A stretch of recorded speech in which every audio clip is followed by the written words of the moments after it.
Okay. आगे सभी।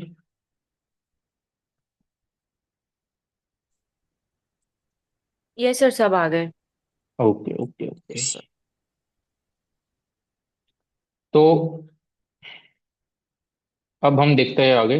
अब आर्टिकल 370 को उड़ा देते हैं। काफी इन्होंने हल्ला मचा दिया है। तो 2002 तक ये पॉलिटिक्स, मतलब इसके बाद में 2018 तक ये पॉलिटिक्स रहती है। महबूबा मुफ्ती की गवर्नमेंट गई 2018 में। और देखिए, अभी तक ना इन लोगों ने पूरा प्लानिंग करके रखा था। बीजेपी ने जैसे ही अपना 2016 में ये गवर्नमेंट बनती है, और महबूबा मुफ्ती कंटिन्यूअसली कुछ एक्सट्रीमिस्ट ग्रुप के कांटेक्ट में होती है, हुर्रियत कॉन्फ्रेंस के साथ में, तो इनके चाय पानी छुट्टा पानी चलता रहता था हमेशा। तो यही चीज है कि बीजेपी ये सब चीजें नोटिस कर रही होती है, तो उसको पता है कि फ्यूचर में कभी ना कभी क्या होगा, एलिगेशंस लगेंगे ही लगेंगे। तो इन्होंने ड्राफ्ट बनाना प्रिपेयर कर दिया था कि 370 को रिवोक करना है, क्योंकि इनके मैनिफेस्टो में भी इन लोगों ने ये ऐड कर रखा था। अब कैसे, किस तरीके से करें? तो जम्मू एंड कश्मीर का कुछ सिनेरियो है वो इस प्रकार से बना था कि पहला बात तो हमने देखा कि आपको यूनियन लेजिस्लेचर का कोई भी अगर लॉ पास करवाना है, तो पहले अप्रूवल किससे चाहिए आप लोगों को? वहां के स्टेट लेजिस्लेचर से चाहिए। अब स्टेट लेजिस्लेचर है वो वहां पे क्या हो जाएगी, वहां पे गवर्नर रूल में डिस्बैंड हो जाएगी। ठीक है। अब डिसबैंड हो गई गवर्नमेंट रूल में, तो बाद में क्या होगा, वहां पे गवर्नर का रूल चलेगा। गवर्नर का रूल चलेगा इन सेंस, तो वहां पे क्या होगा, गवर्नर के रूल के अंदर जो प्रेसिडेंट है, वो प्रेसिडेंट के कंट्रोल में सारी चीज आ जाएगी। और प्रेसिडेंट के कंट्रोल में अगर वहां पे प्रेसिडेंशियल रूल लगा हुआ है, तो बाद में क्या होगा, जो लेजिस्लेचर का जो काम है ना, वो लेजिस्लेचर का काम उस केस में कौन करेगी? यूनियन लेजिस्लेचर करेगी। Did you understand? Are you understand or not? कि देखिए, state yes sir, legislature yes तो है सर। ही नहीं। तो स्टेट लेजिस्लेचर की एब्सेंस में उनके बदले में कौन काम करेगा? यूनियन गवर्नमेंट काम करेगी, क्योंकि वहां पे गवर्नर रूल लगा हुआ है। Governor rule in the sense की प्रेसिडेंशियल रूल है। और प्रेसिडेंट के हाथ में अगर गवर्नमेंट रहेगी, तो बाकी सीधा का सीधा यूनियन गवर्नमेंट के हाथ में चार्ज आ जाता है। अब एक और यस चीज सर। की जाती है कि आर्टिकल 370 के अंदर यहाँ पे जैसे कि लिखा गया था कि सबसे पहले आपको इसको रिमूव करने के लिए, रिवोक करने के लिए, यहाँ की गवर्नमेंट की या यहाँ के लेजिस्लेचर की मेजोरिटी होना जरूरी है। तो भैया, जब स्टेट लेजिस्लेचर ही नहीं है, और स्टेट लेजिस्लेचर का काम कौन कर रही है? यूनियन लेजिस्लेचर कर रही है। तो यूनियन लेजिस्लेचर ही क्या बन जाती है? जम्मू एंड कश्मीर की स्टेट लेजिस्लेचर बन जाती है। तो अगर कोई लॉ यूनियन लेजिस्लेचर में पास किया जाएगा, तो वो जम्मू एंड कश्मीर की स्टेट लेजिस्लेचर में ही पास माना जाएगा। इतना कॉम्प्लिकेटेड माहौल बना दिया इन लोगों ने। और तोड़ मरोड़ करके कर दिया। जम्मू एंड कश्मीर की फील्डिंग सेट वो कर दी, 370 को बाद में हटाने का पूरा इन्होंने कामकाज सेट कर दिया। अब यहाँ पे बीजेपी को सबसे पहले संभालना था महबूबा मुफ्ती को। तो चीफ मिनिस्टर रहती है, और रेजिग्नेशन, इनको जैसे ही इनका रेजिग्नेशन आता है, 6 6 मंथ के लिए, बाद में अगला इलेक्शन नहीं होने देते, 6 6 महीनों के लिए एक्सटेंड करते जाते हैं प्रेसिडेंशियल रूल को। और जैसे सीआरपीएफ के कॉन्वे पे अटैक होता है, फिर गवर्नमेंट अपना पूरा मन बना लेती होती है। ये वो तीन नेशनल कॉन्फ्रेंस के लकड़बग्गे हैं। ये शेख अब्दुल्ला है, ये फारूक अब्दुल्ला महोदय है, और ये अभी के करंट चीफ मिनिस्टर है जम्मू एंड कश्मीर के, जिनका नाम है उमर अब्दुल्ला। महबूबा मुफ्ती की भी मैं फोटोग्राफ लगा रहा था, बट तब तक स्लाइड्स में थोड़ा लेट हो गया, इसीलिए अपना क्लास का टाइम हो गया था, तो मैंने लगाई नहीं। और शक्ल देखने लायक नहीं है, तो जरूरी नहीं है देखना। Deletion of article 370। अब कैसे डिलीट किया जाता है इसको, क्या एक तरीके से रीजन रहते हैं? In the election of 17th Lok Sabha, which were held in April May 2019, Bharatiya Janata party है वो बहुत ही अच्छी मेजोरिटी के साथ में वहां पे आती है, 303 सीट के साथ में। एंड ड्यूरिंग दिस इलेक्शन, जो पार्टी है उसने प्रॉमिस किया था लोगों के साथ में कि भैया हम आते ही क्या कर देंगे, 370 हरा देंगे, सॉरी हटा देंगे, और आर्टिकल 335A जो एक क्लॉज ऐड किया गया था उसको भी हम हटा देंगे, जो कि ऑलमोस्ट जो मेजर रिजिड तरीके के एटोनॉमी प्रोवाइड करता है, वो आर्टिकल 370 जो है वो प्रोवाइड करता है, और 35A है वो भी इसके अंदर क्या करेगा, यहाँ पे ये प्रोवाइड करेगा। तो ये यहाँ पे दिखाई देता है कि which had granted a special status to the state of Jammu and Kashmir after assuming the power for the second term in the centre. जो 5 अगस्त को 2019 को हमारे ऑनरेबल होम मिनिस्टर जो रहेंगे अमित शाह, वो इंट्रोड्यूस करेंगे एक मोशन पार्लियामेंट में, किस चीज को? आर्टिकल 370 को डिलीट करने के लिए, और 35A जो है उसको रिमूव करने के लिए। After getting approval, the president through a resolution had abolished. और यही चीज है एक जनरल रेफरेंडम में, जैसे कि एक स्पेशल मेजोरिटी की भी जरूरत नहीं पड़ी, स्पेशल अमेंडमेंट की भी जरूरत नहीं पड़ी। एक जनरल बिल जो पास होता है, जो उसके बेसिस पे उसको क्या कर दिया, रिमूव कर दिया, बिकॉज इस समय पावर जम्मू एंड कश्मीर के लेजिस्लेचर की यूनियन के पास में ही थी, तो ज्यादा कोई दिक्कत आई नहीं। As a result of which the special status of the state of Jammu and Kashmir had come to an end. Beside this, parliament ने एक रीऑर्गेनाइजेशन बिल भी पास किया। It was assented by the president on August 9, 2019। और यहाँ पे हम देख सकते हैं कि ये जो लॉ है, दस this law, through this, the law of the state of Jammu and Kashmir was divided into two union territory। यानी कि according to the Jammu and Kashmir reorganisation act, Jammu and Kashmir जो पहले पूरा का पूरा एक स्टेट था, अब वो डिवाइड करके दो यूटीज बना दिया जाएगा। लेकिन दोनों यूटी सिमिलर नहीं रहेंगे, दोनों यूटी है वो एक तरीके से there are some kind of a variations. क्या वेरिएशंस रहेंगे? Jammu and Kashmir was a one union territory, and Ladakh, which included the district of Kargil and Leh। पूरे लद्दाख में दो ही डिस्ट्रिक्ट है, एक कारगिल डिस्ट्रिक्ट है और एक लेह है। It was a second union territory. Okay.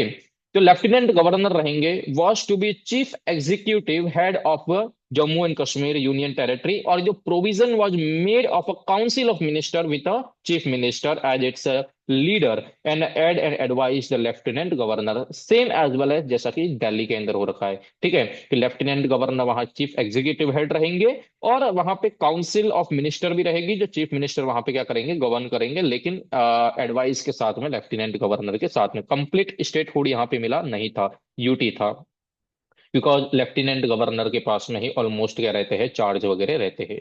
The Council of Ministers shall be responsible before the Legislative Assembly, which shall consist 107 member, and this number will increase to 114 after delimitation of the constituency। तो यही है कि जो legislative assembly को responsible रहेगी, जो council of minister है वो, और मिनिमम अगर हम बात करें तो 107 मेंबर रहेंगे, जबकि इंक्रीज करके डेलिमिशन कॉन्स्टिट्यूएंसीज के अकॉर्डिंग अगर नीड रहती है तो 114 तक इसे इंक्रीज किया जा सकता है।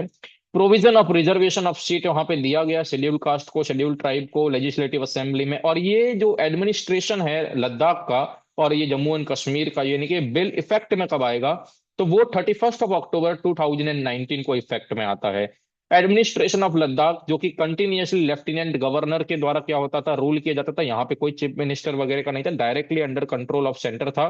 And both these changes come into effect on October 31, 2019। October 31 को एक डे भी सेलिब्रेट किया जाता है, अगर आप किसी को याद हो तो बता सकते हैं क्यों आखिर इस डे को सिलेक्ट किया गया। कौन सी इंदिरा गांधी कौन मरी सी थी डेट को शायद सर? तभी। हाँ हाँ, इंदिरा गांधी को तो अरे असैसिनेट किया नहीं। था, पता है मेरे को। किसी का जन्म भी हुआ था। अक्टूबर में वो उनका हुआ था क्या? हाँ जिनकी मूर्ति बनी हुई है। हाँ अरे यार, हाँ। Statue of unity Sardar Vallabhbhai Patel का था क्या? Sardar Vallabhbhai Patel, yes. So that day was marked as a unity day. तो इसीलिए बाद में क्या किया गया है, October 31 को एक, it was like unresolved territory था ये। सरदार वल्लभ भाई पटेल ने 550 से ऊपर की प्रिंसली स्टेट को मिला दिए। ये एक अकेला हमारे नाक के दम किए हुए था, तो इसको भी मिला के हमने उसी दिन इसे क्या किया गया, रीऑर्गेनाइज किया। तो इट वाज जस्ट काइंड वैसे ऑफ। एक बात पूछूं? हाँ जी। तो जब बीजेपी ने अपने मैनिफेस्टो में बोल दिया था कि वो 370 हटाएंगे, और हम्म। जब कश्मीर के लोगों ने, क्योंकि 370 के अपने कुछ प्रोटेस्ट भी हुए थे, जी। तो अगर कश्मीर वाले नहीं चाहते थे तो उन्होंने वोट ही क्यों दिया बीजेपी की देखो, अलायंस को? बीजेपी को कश्मीर के अंदर वोट नहीं मिले। देखो, अपन ने क्या देखा, जम्मू के अंदर मेजोरिटी किसकी थी, हिंदूज की। कश्मीर के अंदर मुस्लिम की। हाँ पीडीपी को जो हाँ। मेजोरिटी मिलती है वो कश्मीर वाले रीजन में मिलती है, और बीजेपी की जो अच्छा। मेजोरिटी मिलती है वो जम्मू वाले रीजन में मिलती है। बिकॉज जो हिंदूज थे वो नहीं चाहेंगे कि महबूबा मुफ्ती को चूज करे, because Mehbooba Mufti extremist group को क्या कर रही थी, सपोर्ट कर रही थी या उनके सपोर्ट। इन्वॉल्व थी। तो बीजेपी को जो वोट मिले हाँ वो हाँ। जम्मू रीजन से मिले और लद्दाख के कुछ रीजन से मिले। कश्मीर से तो वो अच्छा, और उनका क्लीन कश्मीर स्वीप से? था। कश्मीर में तो बहुत ही कोई पागल ही होगा जो देगा उनको। क्योंकि वो चाहते ही नहीं थे वो हाँ ना, तो वही समझ चीज गई है। समझ गई। हाँ, तो वह पीडीपी के साथ में इसीलिए वो गवर्नमेंट बनाते हैं, लेकिन अब पीडीपी को पता थोड़ी था। पीडीपी भी तो उन्हें भरोसे में लेके गवर्नमेंट बना रही थी कि भैया ऐसा काम नहीं चलेगा, 370 पे बात नहीं होगी। तो बीजेपी उन्हें भी एक जुमला दे के झुंझुना पकड़ा लिया था, अरे 370 हम केवल मैनिफेस्टो में छापते हैं, करते नहीं है। तो ऐसे करके उन्होंने क्या कर दिया, पकड़ा दिया। तो यही निपटा चीज है। लिया। हम्म। मैनेज कर दिया, लेकिन उसके बाद में जो करना था वो तो कर ही दिया इन लोगों ने। The step taken by the government and hmm. Appreciated by the people of India, and बाद में वो क्या करते हैं, जो कंट्रोल है टेररिस्ट एक्टिविटीज का उसके ऊपर लेने की कोशिश करते हैं। बट ये कंट्रोल अभी तक नहीं आया है। आज भी हम देखते हैं पहलगाम का जो इशू हुआ, तो अभी तक तो कंट्रोल आया नहीं है टेररिस्ट एक्टिविटीज के ऊपर, स्टेट के ऊपर, और कि बहुत लंबा टाइम लगेगा स्पेशल प्रिविलेजेस को हटने में। और special privileges of the people of the Jammu and Kashmir will also come to an end. They will entitled to hmm. all those rights and privileges which the people of the rest of India enjoy. Home minister Amit Shah ने एक और चीज announce की कि Jammu and Kashmir को जल्दी ही उनका status जो है स्टेटहुड का वो दिया जाएगा, और नॉर्मल जैसे ही थिंग्स हो जाती है वहां पे, नॉर्मल कंडीशन हो जाती है। But it will take time. आज 2025 तो आ गया है, तो अभी तक तो ये मिला नहीं है स्टेटहुड का इनको दर्जा। और बार बार अब देखिए, अब जो इलेक्शन हुए हैं ना, वो काउंसिल ऑफ मिनिस्टर्स के हुए हैं, ठीक है। तो नेशनल कॉन्फ्रेंस उसमें जीत गई है, और वहां पे जो उमर अब्दुल्ला है वो वहां पे क्या हो चुके हैं, अब चीफ मिनिस्टर बन के आ गए। लेकिन अब पहले के जैसे अपना धाकड़ नहीं दिखाई दे रहे हैं, अब पहले के जैसी धाक दिखाई नहीं दे रही है। जैसे अरविंद केजरीवाल हमेशा मफलर बांध के बैठते थे, ये भी टोपी पहन के घूमते रहते हैं, क्योंकि वहां पे फाइनल अथॉरिटी तो अभी भी सेंटर की बनी हुई है। तो लेफ्टिनेंट गवर्नर के थ्रू है तो यूटी ही। तो स्टेट हुड की पूरी डिमांड कर रहे हैं वो, कि Jammu and Kashmir still were in a like कि एक आर्मी कंटोनमेंट वाले एरिया में रह रहा है। We want statehood. तो ये चीज कहीं ना कहीं जब तक कंटिन्यू रहेगी तब तक जम्मू एंड कश्मीर को कंप्लीट स्टेट हुड ना मिल जाए, और गवर्नमेंट भी इस बार नहीं देगी। जब तक गवर्नमेंट को नहीं लग जाता कि ये अब पूरा पीसफुल एनवायरनमेंट क्रिएट हो गया है, तब तक आई थिंक नहीं देगी, और ये यूटी बना रहेगा। तो ये it was all about the Jammu and Kashmir issue. यहाँ पे आपका जम्मू एंड कश्मीर का जो टॉपिक है वो कंप्लीट होता है। बचा तो नहीं है कुछ? हम्म। सर, और लद्दाख का आपको चलिए। क्या लगता है, कब स्टेटहुड मिलेगा कि नहीं मिलेगा? लद्दाख का बेटा मुश्किल है। लद्दाख का देखो ऐसा है ना कि एक तो लद्दाख को दो डिस्ट्रिक्ट में ही बनाया, तो कॉन्स्टिट्युएंसीज के अंदर इसे डिवाइड करना थोड़ा बहुत क्या हो जाता है, डिफिकल्ट हो जाता है। लद्दाख के अंदर ना राजस्थान हम्म। वाला सीन है कि एरिया तो बड़ा है, but the thing is that कि जो डेंसिटी है पॉपुलेशन की वो इतनी नहीं है। डेंसिटी अगर हम बात करें तो वो बहुत ही कम दिखाई देती है। तो कॉन्स्टिट्युएंसीज है वो तो बनती है डेलिमिशन कमीशन की पॉपुलेशन के अकॉर्डिंग। तो वो बाद में जब कॉन्स्टिट्युएंसीज ही हम्म। इतनी नहीं रहेगी, तो बाद में कैसे हम एक तरीके से उसे बना पाएंगे, या फिर कैसे स्टेटहुड का दर्जा दे पाएंगे। बट हाँ, जो सिक्स शेड्यूल की डिमांड है वो जेन्युइन डिमांड है, उसको अप्रूव करना चाहिए उनको। क्योंकि देखिए लद्दाख का ट्राइबल कल्चर पूरी तरीके से अलग है, वो पूरी तरीके से अलग तरीके से वो बिहेव करते हैं, उनकी लैंग्वेज अलग है, वो कस्टमरी जो प्रैक्टिस है वो भी उनका जम्मू एंड कश्मीर दोनों ही रीजन से वो डिफरेंट आ जाता है। तो जब आप सभी को एक ही नजरिए से देखने की कोशिश करोगे तो रीजनल प्रॉब्लम्स खड़ी होगी होगी, डिमांड्स खड़ी होगी ही होगी। तो इसकी वजह से क्या होना चाहिए कि जम्मू एंड कश्मीर के जैसे आप वरीयता के साथ में या फिर उनको प्रायोरिटी के साथ में अगर उनके प्रॉब्लम सॉल्व कर रहे हैं, तो लद्दाख वालों को भी सोचना चाहिए। वो बेचारा सोनम वांगचुक, इसने इतने अच्छे हम्म। अच्छे काम किए थे, लेकिन उसको अब इस तरीके से उन लोगों ने डिफेम कर दिया है कि अब वो लोग ये एलिगेशन लगाते हैं कि उसको पॉलिटिक्स करनी है, उसको पॉलिटिकल पावर गेन करनी है। अरे भैया, उसको अगर पॉलिटिकल पावर गेन करनी होती वो कोई पार्टी ज्वाइन कर लेता, डायरेक्टली आ जाता। क्या मतलब ये फालतू नहीं के इतने पर प्रोटेस्ट वो तो वगैरह करने वो से? तो वो तो बोल दिया कि पाकिस्तान के साथ मिला हुआ है। हाँ, वही बात है ना। अब बीजेपी हो या कोई भी गवर्नमेंट हो, बीजेपी वाले ये पता नहीं नेहरू नत्थु नहरे जैसे ये जो लोग हैं, जो ये बिहार के इलेक्शन में मैं देखता हूँ भी रील्स में, वो पता नहीं कौन सी एक सिंगर लड़की है, उसको वो वोटिंग के लिए इन्होंने दिया है, टिकट पकड़ाया है।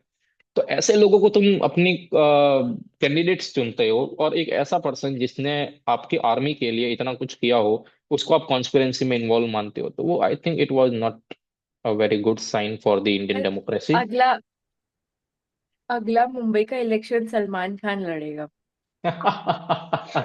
फिर तो ऑपोजिशन में लॉरेंस बिश्नोई को बैठाना पड़ेगा।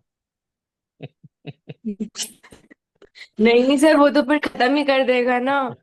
ऑपोजिशन में उसको बिठाए तो हमारे सलमान खान को ही खत्म कर देगा, वो ऐसे नहीं हमारे करना कि यहाँ पे खत्म ही हो जाए।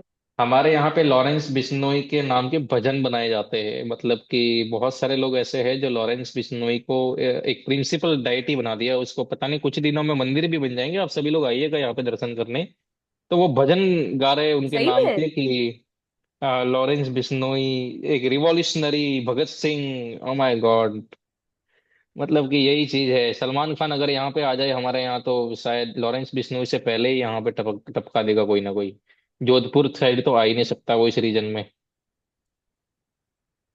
इतनी वही बात खतरनाक है। हेट है? कुछ भी नहीं है, बस फालतू में अपनी रीजनल पॉलिटिक्स से चमका रहे हैं, फालतू में अपने इंटेंशन से वो आगे ला रहे हैं। पॉपुलैरिटी का खेल है बस सबका सब, और कुछ भी नहीं है। सबको पॉपुलैरिटी चाहिए। चलिए फिर। बहुत मयंक, क्या चाय पीनी है क्या बेटा तेरे को? ये गेस्ट करके कौन ऐड हुआ है अंदर? एक बार जरा अपना इंट्रोडक्शन दे दोगे, कौन है ये? विदाउट नेम कोई ऐड हो रखा है। सर वो शायद वो भक्ति थी थोड़ी देर पहले तक तो, बट भक्ति के बाद में कौन है पता नहीं। नहीं नहीं, कोई और एक है बट नेम अंदर लिखा हुआ नहीं है। I don't know. आपके ग्रुप में से ही होगा अगर होगा तो। हम्म। लॉरेंस बिश्नोई ना हो बस। वरना सर आपके ही घर आएगा सीधे। हम तो फिर हाँ भी वो भी है। इंदौर हम तो फिर भी इंदौर में हैं। हम तो फिर भी इंदौर में, आपके यहाँ पे तो भजन भी गाते हैं। हमारे यहाँ तो गाते हैं, बिल्कुल गाते हैं। और स्टोन प्लेटिंग वगैरह सब चीजें होती है हमारे यहाँ पे। हम पूरे के पूरे एक ऐसे जोन में रहते हैं अभी, मतलब ट्राइबल सिनेरियोज कुछ ज्यादा होते हैं यहाँ पे। इसीलिए मैं तो जितना हो सके हाँ। अ, कम ही रखता हूँ अपने पॉलिटिकल जो व्यूज है उनको, कम ही एक्सप्रेस करता हूँ। अदरवाइज क्या पता कभी यहाँ पे अंदर ही अंदर गायब कर दे ये लोग। नहीं नहीं सर, अभी अभी गायब नहीं होना। आप तो हम जैसे ऑफिसर बनेंगे सर, जहां जहां पोस्ट होंगे वहां वहां ऐसे घूमने चले जाना। अरे अरे, इन बहुत पूरा बहुत भारत धन्यवाद। पूरा और आप भारत सब, भ्रमण कर लेना आप हमारे पास हाँ, आके। बस कोई अच्छी रैंक लाओ और आगमुट वाले कैडर में जाओ ताकि मैं नॉर्थ ईस्ट फिर जा सकूं। सर मैं तो आउट ऑफ इंडिया जाऊंगी। इंडिया तो मेरे से नहीं हो पाएगा। वाह, मतलब हाँ ये भी आईएफएस है। बन के जाऊंगी। हाँ बिल्कुल वो बिल्कुल, हाँ। आईएफएस बन के जाऊंगी। Sir for India but not in India. हाँ, क्योंकि सर देश प्रेम तो है लेकिन देशवासियों से प्रेम नहीं है। हाँ, सिविक साइंस नहीं है ना बिल्कुल यहाँ के लोगों के पास। फिर ऐसे पागल लोग हैं। हाँ, भविष्य जैसे भविष्य बेटा ट्विंकल मैडम को परेशान करता रहता है। हाँ सर, ये दोनों समझते ही नहीं है मजाक कैसे करना होता है और वो कैसे करना होता है। नहीं, वो तो उस दिन मैम को जरा बात कर रही थी, फिर वो बुरा लगता है बेटा, ऐसा नहीं बोलना चाहिए।